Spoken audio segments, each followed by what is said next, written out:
সুপ্রিয় চাকরি প্রত্যাশী ভাই বোনেরা, আসসালামু আলাইকুম। আশা করি সকলে ভালো আছেন, সুস্থ আছেন। তো দেখতে পাচ্ছেন যে সীমান্তে অত্যন্ত প্রহরী বর্ডার গার্ড নিয়োগ বিজ্ঞপ্তি প্রকাশ পেয়েছে। তো এটা 105তম ব্যাচ সিপাহী জিডি পদে। তো এখানে আবেদন করতে হবে শুধুমাত্র অনলাইনের মাধ্যমে।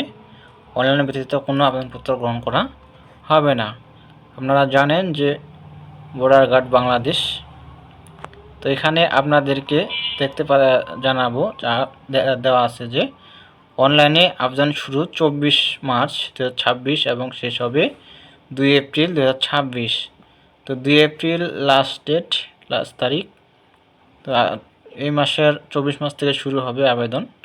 যারা ইচ্ছুক আবেদন করতে পারেন। তো এখানে যে দেওয়া আছে যে শিক্ষা যোগ্যতা, এটা হলো মূল বিষয়। এখানে দেওয়া আছে শিক্ষা যোগ্যতা থাকতে হবে কমপক্ষে 3 পয়েন্ট, অর্থাৎ এসএসসি সমপরীক্ষায় কমপক্ষে জিপিএ 3 পয়েন্ট এবং এসএসসি সমমান পরীক্ষায় কমপক্ষে 2.50 পেয়ে উত্তীর্ণ হতে হবে। মেট্রিক ইন্টার উভয় পাস থাকতে হবে। পুরুষ ও মহিলা প্রার্থী উভয় আবেদন করতে পারবেন। তার বেতন স্কেল দেওয়া আছে, দেখতে পাচ্ছেন এই যে বেতন স্কেল দেওয়া আছে 2015 অনুযায়ী 9,000 থেকে 21,800 টাকা। তৎসহ বাড়ি ভাড়া বা স্থান এবং বিধি মোতাবেক প্রাপ্য অন্যান্য সুবিধাদি পাবেন।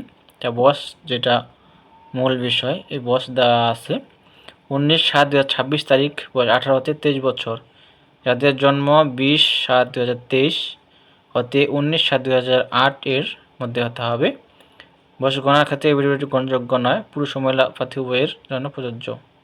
তো আপনারা একটু বয়সটা দেখে নেবেন, দেখে আপনারা আবেদন করতে পারবেন। তো শারীরিক যোগ্যতা এই যে দেওয়া আছে, শারীরিক যোগ্যতা দেওয়া আছে পুরুষ প্রার্থীর ক্ষেত্রে উচ্চতা থাকতে হবে 5 ফুট 6 ইঞ্চি, মহিলার ক্ষেত্রে থাকতে হবে 5 ফুট 2 ইঞ্চি, ওজন থাকতে হবে পুরুষের ক্ষেত্রে 49.90 কেজি 110 পাউন্ড, আর মহিলার ক্ষেত্রে থাকতে হবে 47.173 কেজি 104 পাউন্ড।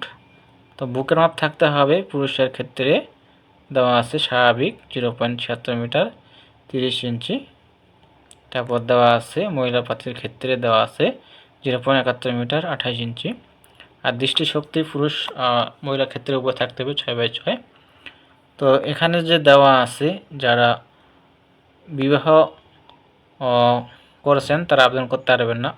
এখানে থাকতে হবে অবিবাহিত, বিবাহ অবস্থা থাকতে হবে অবিবাহিত, বিয়ে করা যাবে না। তারপর দেওয়া আছে এই যে অত্র বাহিনীর জনবল হ্রাস বৃদ্ধির উপর ভিত্তি করে মহাপরিচালক নিয়োগকারী কর্তৃপক্ষ নিয়োগের আসন সংখ্যা কম বেশি এবং বিজ্ঞপ্তি বাতিল করার অধিকার সংগ্রহণ করেন। তারপর 5 নং পদে দেওয়া আছে সকল জেলার হতে সিপাহী জিডি পদে পুরুষ ও মহিলা প্রার্থীরা আবেদন করতে পারবেন, জনসংখ্যা সীমিত। তো এখানে সকল জেলা প্রার্থী আবেদন করতে পারবেন, 64 জেলা আপনারা আবেদন করতে পারবেন। তো এই যে আবেদন পদ্ধতি, এই যে লিঙ্কটা দেওয়া আছে, এই লিঙ্কে গিয়ে আপনারা আবেদন করতে পারবেন। তো আবেদন পদ্ধতি দেওয়া আছে বিজিবি রিক্রুটমেন্ট ওয়েবসাইট দেওয়া আছে, এই যে জয়েন্ট বর্ডার গার্ড দেওয়া আছে জয়েন্ট বর্ডার গার্ড বিজিবি গভ.বিডি চলমান নিয়োগ বিজ্ঞপ্তি থেকে নিম্নলিখিত 6টি ধাপে আবেদন সম্পূর্ণ করতে হবে। তো আপনারা যে আবেদন করবেন এখানে 6টি ধাপ আছে, এগুলো সম্পূর্ণ করতে হবে। এখানে দেওয়া আছে যোগ্যতা পরীক্ষা, প্রথম ধাপ, নিয়োগ বিজ্ঞপ্তি হতে আবেদন করুন বাটনে ক্লিক করুন। এখানে সব কিছু ধাপ দেওয়া আছে। তো আপনাদের আবেদন ফি বাবদ কত টাকা দেবে যে দেখতে পাচ্ছেন 3 নং পদে। তো আবেদন ফি দিতে লাগবে আপনাদের, এই যে দেখতে পাচ্ছেন আবেদন ফি 56 টাকা পেমেন্ট করতে হবে। অর্থ মন্ত্রণালয় কর্তৃপক্ষ 30 ডিসেম্বর 2024 তারিখ জারিকৃত প্রজ্ঞাপন অনুযায়ী।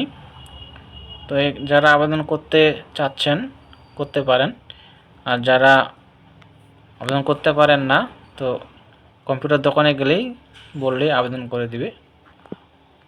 আর এখানে দেওয়া আছে যে পাশে বিস্তারিত। তো আরও বিস্তারিত জানাবো যে আপনাদের যে কাগজপত্র আদি কী কী লাগবে, মাঠে কী কী কাগজপত্র নিয়ে যাবেন, এই যে দেওয়া আছে সম্পূর্ণ। তো নিয়োগের সময় আবশ্যিকভাবে যার সঙ্গে আনতে হবে এই যে এগুলো নিয়ে যেতে হবে। তো এসএসসি বা সমান পরীক্ষায় পাশের মূল প্রফেশনাল সনদপত্র, সংশ্লিষ্ট স্কুল কলেজের প্রধান শিক্ষক অথবা কৃতজ্ঞ এসএসসি সমান এবং এসএসসি সমান পাশের প্রশংসাপত্র যাতে প্রার্থীর স্থায়ী ঠিকানার জন্ম তারিখ হয়, তারা উদ্যোগের অনুমতি সংসদ চেয়ারম্যান, ওয়ার্ড কাউন্সিলর সত্যায়িত থাকতে হবে। ইউনিয়ন পরিষদ বা পৌরসভা কাউন্সিলর প্রযোজ্য নিকট হতে বাংলাদেশ স্থির নাগরিকত্ব সনদপত্র, এগুলো দেওয়া আছে, এখানে দেখে নেবেন আপনারা সব কিছুই। আর এখানে কারো কিছু যদি হেল্প লাগে, যে হেল্প লিস্ট দেওয়া আছে, এখানে এই নাম্বারে কল করতে পারেন। এখানে 2টা নাম্বার আছে, কারো যদি সহযোগিতা চান তাহলে এই নাম্বারে যোগাযোগ করতে পারেন। তো এই ছিল বিষয়, এখানে সব কিছুই দেওয়া আছে। তো সবাই ভালো থাকবেন, সুস্থ থাকবেন। আর যারা আমার ইউটিউব চ্যানেলে এখনও সাবস্ক্রাইব করেন নাই, অবশ্যই চ্যানেলকে সাবস্ক্রাইব করে সাথে থাকবেন সকল নিয়োগ বিজ্ঞপ্তি পাওয়ার জন্য। এই চ্যানেলে সকল ধরনের সরকারি চাকরির নিয়োগ বিজ্ঞপ্তি প্রকাশ করা হয়। তো দেখা হবে পরবর্তী নতুন কোনো সার্কুলার নিয়ে। তো ভালো থাকবেন, সুস্থ থাকবেন। ধন্যবাদ সকলকে।